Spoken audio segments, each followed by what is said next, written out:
My goal in life, and you're an athlete in college and all that, so was I. Played soccer, and that was my goal, was to get to college, try and get college paid for and play soccer, and I did. Then when I got there, I found sportscasting and I found television, fell in love with it. That became my life and my goal. And then after, being a sportscaster in Oklahoma City, and I actually moved to LA in May of 99 to be a sportscaster, to start up a horse racing network. And when I got out here again, I was just open to opportunity. I did a game show. I did a home and garden show called Designer's Challenge that was hugely popular for about 3 or 4 years. It was their number one show for a while. And I just started falling into this business, and then realized that I really liked the hosting gig. And I didn't travel much as a kid. We didn't have a lot of money. I'd never been to Hollywood. I had no idea or dream of moving to Hollywood. That wasn't my thing. I really wanted to move back home to Dallas and cover the Cowboys for the rest of my life and be, happily ever after. But once I got out here, there was just a lot of opportunities. And one of the things that was always on this list was The Bachelor, this reality show. Survivor had just kind of started.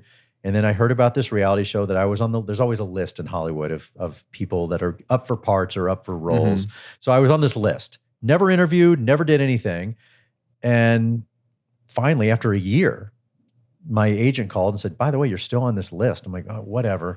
There's 4 of you and they want to meet with you. I said, great. God. So I go and I meet with this guy, Mike Fleiss, and the meeting was terrible. We hated each other. It was horribly wrong. And I left, and they offered, and my agent called and said, how'd it go? I said, it was the worst meeting I've ever had in my life. What?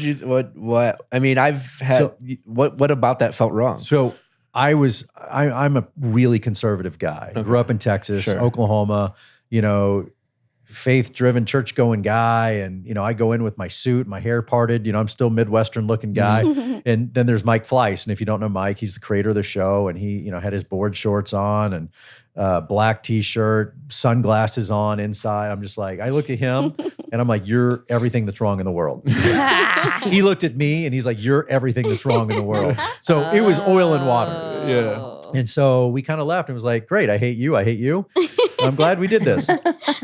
And my agent called and said, yeah, they offered it to somebody else. Who? I will not out him because I know Denzel Washington. Morgan Freeman. Actually. Morgan, can you imagine? Yeah, he would have been good. Is he so sad now that he didn't? I don't know. There was this small pool of hosting guys, and he was one of those guys that we traded jobs, and we all went for the same auditions when I was around. Kind of when I first moved here, there was like 4 or 5 of us that were really banking a lot of jobs, and there was this one particular casting agent, and she would always call like the 4 or 5 of us guys when she needed guys, because we would always give great auditions. Oh. And she would even say, you're not going to get this job. You have no chance to get this job.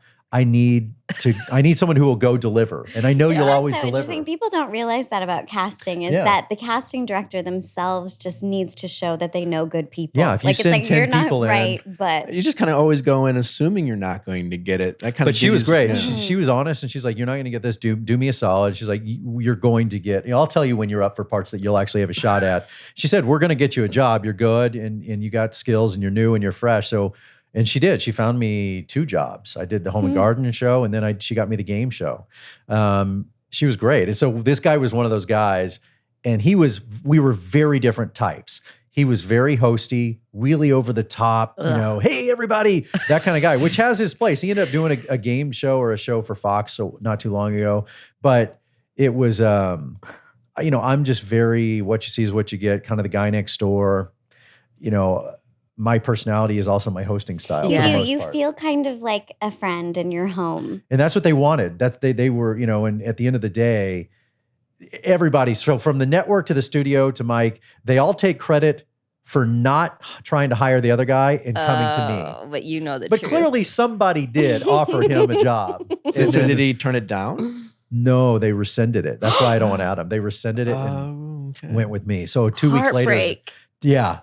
Hey, so they offered the other. They offered the other guy, and then there's some really shitty stories about stuff like that. And this is why it was really bizarre. So I got The Bachelor, and I'm like, well, did I? Oh yeah, right. So I went home, and it was Christmas of 2001, 2001, and then The Bachelor started taping in 2002. So I went home for Christmas over the holidays, and I didn't tell anybody that I got this network gig, because Did I get it? I don't know.